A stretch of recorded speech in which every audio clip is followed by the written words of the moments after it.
Hi guys, welcome to my YouTube channel వన్తో official. ఇప్పుడు దాకా నా యూట్యూబ్ ఛానల్ ఎవరైనా సబ్స్క్రైబ్ చేసుకోకపోతే ప్లీజ్ డూ సబ్స్క్రైబ్. అలానే పక్కన గంట సింబల్ని కూడా ప్రెస్ చేసుకోండి. సో దట్ మీకు నోటిఫికేషన్ వస్తుంది. అప్పుడు వీడియోస్ రిలీజ్ అవ్వగానే వెంటనే వెళ్ళి మీరు కూడా చూసేయచ్చు. అండ్ ఇంకోటి ఏంటి అంటే అందరూ వీడియోస్ అయితే చూస్తున్నారు కానీ ఎవరు సబ్స్క్రైబ్ చేసుకోవట్లేదు. Please do subscribe and please do support me. మీరు నాకు ఇలా సబ్స్క్రైబ్ చేసుకుని సపోర్ట్ చేశారంటే నాకు చాలా అంటే చాలా మోటివేషన్ వస్తుంది. సో దట్ నేను ఇంకా మంచి మంచి వ్లాగ్స్ చేసి మీ ముందుకు వస్తాను. So please do support and please do subscribe to my channel. So మనం అయితే ఇప్పుడు వ్లాగ్లోకి వెళ్ళిపోదాం. సో ఈరోజు వ్లాగ్ ఏంటి అంటే మా ఇంటి సంబరాలు అని మెన్షన్ చేశాను. యాక్చువల్గా అది నాకు సంబరాలు కాదు, పెద్ద ఫెస్టివల్ అనమాట. నాకైతే ఎప్పుడు కూడా నేను సంక్రాంతి కన్నా ముందు ఇది ఎప్పుడు వస్తుందా, ఈ ఫెస్టివల్ ఎప్పుడు వస్తుందా అని చెప్పి ఎదురు చూస్తూ ఉంటాను. అందరు సంక్రాంతి కోసం వెయిట్ చేస్తే నేను మాత్రం దీనికోసం వెయిట్ చేస్తూ ఉంటాను. ఎందుకంటే నేను చాలా బాగా ఎంజాయ్ చేస్తాను అనమాట దీంట్లో. ఎందుకు నేను ఇంతలాగా ఎగ్జైట్గా ఎందుకు ఫీల్ అవుతానని మీకు తెలుసుకోవాలనుకుంటే వీడియో మొత్తం స్కిప్ చేయకుండా మొత్తం ఫుల్ చూడండి. So that you get to know why. ఈ వీడియో ఎవరైనా చూస్తే కనుక లైక్ మచిలీపట్నం, పెడన ఈ సరౌండింగ్స్లో ఎవరైతే ఉంటారో వాళ్ళకి దీని గురించి కన్ఫామ్గా తెలుసు. సో మీలో ఎవరికైనా ఇలా తెలిసి ఉంటే కామెంట్ సెక్షన్లో కామెంట్ చేసేయండి. సో నేనైతే మొత్తం ఈరోజు చెప్తాను ఏంటి అసలు ఈ ప్రాసెస్ ఏంటి, అసలు ఇది ఏంటి సంబరాలు అంటుంది, ఫెస్టివల్ అంటుంది, పిచ్చిదానిలాగా అనుకుంటున్నారేమో. నేను మొత్తం క్లియర్గా చెప్తాను చూడండి. ఇప్పుడు మీరైతే వీడియో స్కిప్ చేయకుండా చూసేయండి. సో మేము ఈ జాతరని 11 days సెలబ్రేట్ చేసుకుంటాము. 11 days ఎందుకు అనేది నాకు కూడా తెలియదు. ఎందుకంటే మేము ఎప్పటి నుంచో మా పేరెంట్స్ దాని గ్రాండ్ పేరెంట్స్ ముందు నుంచే అలా 11 days చేసుకుంటారంట. వాళ్ళకి కూడా తెలియదు. ఇది ప్రతి ఇయర్ డిసెంబర్లో పౌర్ణమి అప్పుడు వస్తుంది అనమాట. పౌర్ణమి రోజున మ్యారీడ్ వాళ్ళు కానీ అన్మ్యారీడ్ కానీ ఎవరైనా మన ఇష్టం, వాళ్ళు ఎవరైనా ఒకళ్ళు ఇంటిలో వాళ్ళు ఫాస్టింగ్ ఉంటారనమాట. సో ఫాస్టింగ్ ఉండి ఆ డే మొత్తం ఫాస్టింగ్ ఉంటారు. ఫాస్టింగ్ ఉండి ఆ నెక్స్ట్ డే మొత్తం అందరినీ రిలేటివ్స్ని, మనకి ఎవరైతే దగ్గర వాళ్ళు ఉంటారో అందరినీ భోజనానికి పిలుచుకుంటారనమాట. ఆ రోజు మొత్తం ఏరియా మొత్తం అంతా ఉంటారు. ఫస్ట్ డే మాత్రం మా దగ్గరనే స్టార్ట్ అవుతుంది, మా ఏరియాలోనే స్టార్ట్ అవుతుంది. ఎందుకంటే అమ్మవారు ఏ అమ్మవారు అయితే ఉన్నారో ఆ అమ్మవారి ఇల్లు మా ఇంటి పక్కనే అనమాట. సో అందుకోసమే అమ్మవారి పుట్టింటి కాడి నుంచి స్టార్ట్ చేస్తాం కాబట్టి మొత్తం ఇక్కడనే స్టార్ట్ చేస్తారనమాట. ఆ రోజు ఎర్లీ మార్నింగ్ 3కో 4కో అమ్మవారు అక్కడి నుంచి వస్తారు, అత్తగారింటి కాడి నుంచి పుట్టింటికి. సో వచ్చినప్పుడు మేమందరం ఇంకా ఎవరైతే మ్యారీడ్ వాళ్ళు ఉంటేనేమో అలా తీసుకొస్తారు నైవేద్యం పట్టుకుని. అన్మ్యారీడ్ వాళ్ళు ఎవరైతే ఉంటారో వాళ్ళు కొంతమంది మొక్కుకుంటే అలా దీపం పట్టుకొని వస్తామని అలా వస్తారు, లేకపోతే నార్మల్గా వస్తారు. కానీ మేమైతే చిన్నప్పటి నుంచి ఇక్కడే పుట్టి పెరిగాం కాబట్టి చిన్నప్పటి నుంచి మేము అలానే దీపం పట్టుకెళ్తాం. మంచిగా ఆరోగ్యంగా ఉండాలి, హెల్తీగా ఉండాలి, ఎప్పుడు అందరూ బాగుండాలని చెప్పేసి. ఇక్కడ అన్ని స్ట్రీట్స్ వాళ్ళందరూ కలిసి ఒక చోట గ్యాదర్ అవుతారు. సో అక్కడ మొత్తం క్రాకర్స్ ఫైర్ చేసుకుని తర్వాత డప్పులతో మేళాలతో ఇలా అంత మంచి చాలా గ్రాండ్గా అందరినీ తీసుకెళ్తారనమాట టెంపుల్ దగ్గరికి, అమ్మవారి దగ్గరికి. అక్కడికి వెళ్ళేటప్పుడు మాత్రం చాలా అంటే చాలా కేర్ఫుల్గా చాలా జాగ్రత్తగా ఉండాలి. ఎందుకంటే ఏమైనా జరగచ్చు. ఏమైనా అంటే ఇప్పుడు మనం దీపాలు పట్టుకుని వెళ్తున్నాం కదా. సో ఆ హడావుడిలో ఆ రష్లో మన దీపం తీసుకెళ్ళి వేరే వాళ్ళకి ఎవరికైనా అంటుకుపోవచ్చు. కాబట్టి ఆ టైంలో మనం చాలా జాగ్రత్తగా వెళ్ళాలి. కానీ ఇక్కడ ఏంటి అంటే నువ్వు ముందెళ్తావా నేను ముందెళ్తామా అని చెప్పేసి కొట్టేసుకుంటూ ఉంటారు కొంతమంది అక్కడ. సో ఆ టైంలో అది ఆ ఫైర్ ఏదైతే ఉందో అది వేరే వాళ్ళకి అంటుకునే ఛాన్సెస్ చాలా ఎక్కువ ఉంటాయి. ఎందుకంటే ఫర్ ఎగ్జాంపుల్ నాకు ఒకసారి ఎప్పుడు ఏ ఇయర్ గుర్తులేదు, 1 year మాత్రం నాకు ఎక్కడో కింద హెయిర్కి లైట్గా స్ప్లిట్స్ దగ్గర నాకు కొంచెం లైట్గా ఫైర్ అనేది అంటుకుంది అనమాట. అది మా పేరెంట్స్ అవి చూసి దాన్ని ఆపేశారు కాబట్టి వెంటనే ఓకే అయింది. కానీ అంతకుముందు ఎప్పుడు ప్రీవియస్ ఇయర్స్లో నా కళ్ళ ముందే ఒక ఆమెకి మొత్తం చీరకి మొత్తం అంటుకుపోయింది. సో అక్కడ కొంచెం టెంపుల్ దగ్గరకు వచ్చేసాక అందరూ మేము వెళ్ళిపోవాలని చెప్పేసి అనుకుంటారు. కానీ అక్కడ ఎంత జాగ్రత్తగా వెళ్తే మనకి అంత మంచిది, అంత సేఫ్గా ఇంటికి వస్తాము. సో అవన్నీ వెళ్ళిపోయి అందరం కలిసి వెళ్తాం. వచ్చేటప్పుడు మాత్రం ఎవరికి వాళ్ళు సపరేట్గా వస్తారు టెంపుల్ దగ్గర నుంచి. టెంపుల్ నుంచి అక్కడ నోట్ దగ్గర అమ్మవారు ఉంటారు. అదే అమ్మవారు అక్కడ ఉండి చూస్తారు మనం వెళ్ళినప్పుడు ఎవరెవరు వెళ్తున్నారు, ఎంతమంది వెళ్ళారు అని చెప్పి చూస్తూ ఉంటారు అనమాట. సో అమ్మవారు అక్కడ చాలా హ్యాపీగా ఫీల్ అవుతారు, ఇంతమంది వస్తున్నారు నా కోసం అని చెప్పేసి చాలా హ్యాపీగా ఫీల్ అవుతారనమాట. ఇది యాక్చువల్గా నేను చెప్తున్నది కాదు, అది నిజం అనమాట. చాలామంది నాకు చాలాసార్లు చెప్పారు అక్కడ అమ్మవారు అక్కడ ఉండేది దానికోసమే, మనల్ని ఎంతమంది వెళ్తున్నారు, ఎవరెవరు వస్తున్నారు, ఎవరెవరు రావట్లేదు అని చెప్పి చూస్తారని. తేజు ఓవర్ యాక్షన్ చేసింది చాలు, వదిలిందా? మీరు అందరూ ఇప్పుడు ఏం గేమ్స్ ఆడుతున్నాం మనం? షో. ఇక్కడ తేజ బాగా చేసేది అదే కదా ఇప్పుడు. సో ఇప్పుడు మనమైతే గేమ్ స్టార్ట్ చేసుకుని గేమ్ ఆడుకుందాం. లాస్ట్లో ఫైనల్ ఎవరైతే ఎక్కువ వస్తారో సాయంత్రం they should give a treat. ఓకేనా? వాళ్ళు సాయంత్రం పానీపూరి కానీ మసాలా కానీ ఏదైనా కానీ అది ట్రీట్ ఇవ్వాలి. ఓకేనా? 10. Okay, will start. 3 hours later. ఇంక మార్నింగ్ ఎప్పుడో లేచాం కాబట్టి అందరం ఫుల్గా తినేసి నాప్ వేసాం అనమాట. తర్వాత లేచాక రెడీ అయ్యాం. ఈ అవుట్ఫిట్ వచ్చేసి నేను ఇన్స్టాగ్రామ్లో తీసుకున్నాను. నా సజెషన్స్ అవన్నీ చెప్పి నేను స్టిచ్ చేయించుకున్నాను అనమాట వాళ్ళతో. ఇక్కడ నుంచి వీడియో మొత్తం మీరే చూసేయండి, నేను ఏమి చెప్పను మొత్తం. ఓకేనా?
ఇక్కడ మేము ప్రతి ఇయర్ ఒక్కొక్కరిని తీసుకొస్తామన్నమాట. మేమంటే మా ఏరియా వాళ్ళు మొత్తం ఎవరైతే మొత్తం తీసుకుంటారో వాళ్ళు తీసుకొస్తారనమాట. మేము సో ఈ ఇయర్ ఇలా కేరళ వాళ్ళని కథకళి డ్యాన్స్ చేసే వాళ్ళని తీసుకొచ్చాం. ప్రతి ఇయర్ ఎలా అంటే అమ్మవారి గెటప్స్ వేసుకుని లేకపోతే ఇంకా డిఫరెంట్గా ప్రతి ఇయర్ తీసుకొస్తాం. మొత్తం 3 types ఆఫ్ వెరైటీస్ మాత్రం తీసుకొస్తాం ప్రతి ఇయర్ మేమైతే. సో అలా ఈ ఇయర్ కేరళ వాళ్ళని తీసుకొచ్చాం డ్రమ్స్ కోసం. లాస్ట్ ఇయర్ వచ్చేసి హైదరాబాదీస్ తీసుకొచ్చాం. అంతకుముందు ఇయర్ ముంబై వాళ్ళని. సో అలా ఒక్కొక్క ఇయర్ ఒక్కొక్కరిని తీసుకొస్తామన్నమాట. సో మీకు కూడా ఇక్కడ ఇలా కథకళీస్ ఇవన్నీ మీ ఊరిలో కానీ ఎక్కడైనా జరిగితే ఇలానే మీకు కూడా మంచిగా అనిపిస్తున్నట్లు ఎగ్జైటింగ్గా ఫీల్ అయ్యాలంటే కమెంట్ సెక్షన్లో కమెంట్ చేశాను.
మీకు కానీ మా ఊర్లో చేసిన ఈ కథకళి డ్యాన్స్ కానీ నచ్చినట్టయితే ఒక లైక్ చేయండి, సబ్స్క్రైబ్ చేయండి, షేర్ చేయండి, అలానే కామెంట్ కూడా చేయండి. సో ఇక్కడ ఏంటి అంటే అమ్మవారు చెప్పాను కదా 11 days సెలబ్రేట్ చేసుకుంటామని చెప్పేసి.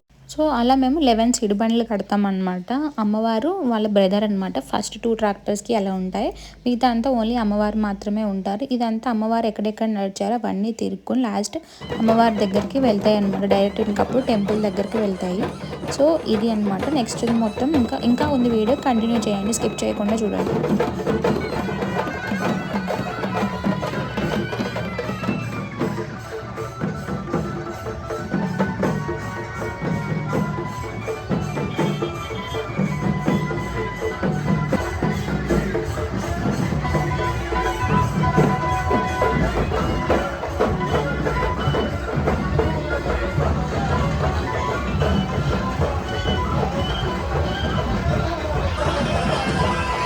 అక్కడి నుంచి స్టార్ట్ అయ్యి మేము ఇంటికి వస్తారనమాట ఒక్కొక్క ట్రాక్టర్కి.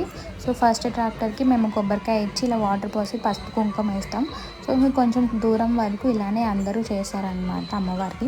మళ్ళీ ఫస్ట్ ట్రాక్టర్కి మాత్రమే పోస్తారు. పోసి ఇంకా మంచిగా నేను దండం పెట్టుకున్నాను. నేను బాగుండాలి, నాతో పాటు నా యూట్యూబ్ ఫ్యామిలీ కూడా బాగుండాలి, అలానే సబ్స్క్రైబర్స్ కూడా ఇంకా కొంచెం మంచిగా రావాలి అని చెప్పేసి కోరుకున్నాను. ఇక్కడ చిన్నపిల్లల దగ్గర నుంచి ముసలోళ్ళ దాకా అందరూ చాలా హ్యాపీగా చాలా చిన్నపిల్లలు అయిపోతారనమాట. అందరూ కలిసి పసుపు ఆడుకుని మొత్తం పసుపులో మునిగిపోతారు కింద నుంచి పై వరకు. సో అలానే ఇక్కడ మంచిగా నేను దండం పెట్టేసిన తర్వాత మా మమ్మీ ఇంకా హారతి తీసుకొని ఇంట్లోకి వచ్చేసారు. ఇంకా వచ్చిన వెంటనే ఇంకేముంటుంది తెలిసిందే కదా, ఇంకా వదిన మరదలు ఉంటే పసుపులు కొట్టుకోవడం, ఇంకా అత్త వాళ్ళు ఉంటే పసుపులు కొట్టుకోవడం. సో అలానే నాకు కూడా జరిగింది. కానీ నేను ఏంటి అంటే నా డ్రెస్ పాడైపోతుంది అని చెప్పి నేను ఎవరి జోలికి వెళ్ళలేదు. కానీ అందరూ నాకు పసుపు రుద్దారనమాట. సో ఇక్కడ చూడండి, ఇంకా నేనేమో అందరూ కొట్టుకుంటుంటే నాకు రుద్దకండి అని చెప్పేసి నేను ఇంకా మా ఇంట్లోకి వచ్చేసాను. సో ఈ 11 days మొత్తం ఈ 11 తీసుకెళ్ళి మొత్తం ఊరంతా తిరిగిన తర్వాత అమ్మవారి టెంపుల్ దగ్గరికి తీసుకెళ్తారు. అక్కడ తీసుకెళ్ళి అమ్మవారిని మొత్తం పసుపుతో ఆడిస్తారనమాట, అమ్మవారిని హ్యాపీగా చేయడానికి. సో ఆ రోజుతో ఇంకా మాది అయిపోతుంది. దాని తర్వాత మిగతా ఎవరైతే మొక్కులు ఏవైతే ఉంటాయో అవన్నీ ఎవరికి వాళ్ళు తీర్చుకుంటారు ఈ 11 daysలో. కానీ 11 daysలో మాత్రం ఫుల్ రష్ ఉంటాయి. కొన్ని 9th day అని 11th day అని చెప్పి ఇంకొకళ్ళు అప్పుడు చేసుకుంటారు. కానీ 9th day 11th day మాత్రం సంబరం చాలా బాగుంటుంది. సో అంతే రష్గా ఉంటుంది. అంతే రోజున చాలా మనం కేర్ఫుల్గా కూడా ఉండాలన్నమాట. ఎందుకంటే గొడవలు అవుతూ ఉంటాయి, కొంతమంది డ్రింకింగ్ అవన్నీ చేసేసి ఉంటారు కాబట్టి. సో ఇక్కడ మొత్తం పిల్లలందరూ కలిసి ఇంకా పసుపులు కొట్టుకుని ఒకళ్ళ మీద ఒకళ్ళు ఆడుకుంటున్నారు. పాపం వాళ్ళకి ఎవరి మీద వేయాలో తెలియక ఇంకా వాళ్ళల్లో వాళ్ళే ఆడుకుంటున్నారు. సో ఇదన్నమాట వీడియో ఈరోజు. సో మీకు కానీ నా యూట్యూబ్ ఛానల్లో ఇంకా ఎలాంటి కంటెంట్ కావాలో కామెంట్ సెక్షన్లో కామెంట్ చేస్తే నేను తప్పకుండా వీడియోస్ అనేవి చేస్తాను. సో అలానే నాకు సపోర్ట్ కూడా చేస్తే మీరు ఇంకా మంచి కంటెంట్తో వస్తాను. నేనేమో ఇంకా మీతో షేర్ చేసుకుంటున్నా చూడండి, నాకు ఎలా పసుపు మొత్తం డ్రెస్కి నాకు ఎలా పూసేశారు అని చెప్పేసి నేను మీతో మొత్తం షేర్ చేసుకుంటున్నాను. మీరు కూడా మీ ఇంట్లో ఏదైనా సంబరాలు జరిగినా, ఇలా జాతరలు జరిగినా బావ మరదలే కాకుండా వదిన మరదలు కూడా ఇలానే పసుపుతో ఒకళ్ళు ఆడిపించుకుంటారు ఎవరైనా. మీకు కూడా అది ఇష్టమైతే కామెంట్ సెక్షన్లో కామెంట్ చేసేయండి. సో నేను ఈ ఇయర్ ఎలా అయినా మన ఛానల్ని 500 సబ్స్క్రైబర్స్ చేయాలనుకున్నాను. ఐ హోప్, క్రాస్ ఫింగర్స్ అనమాట. మీరు దాన్ని ఇంకా చేస్తారనుకుని నేను నమ్ముతున్నాను. సో వీడియో ఇంతే. ఇంకా love you all, by by, do subscribe to my channel.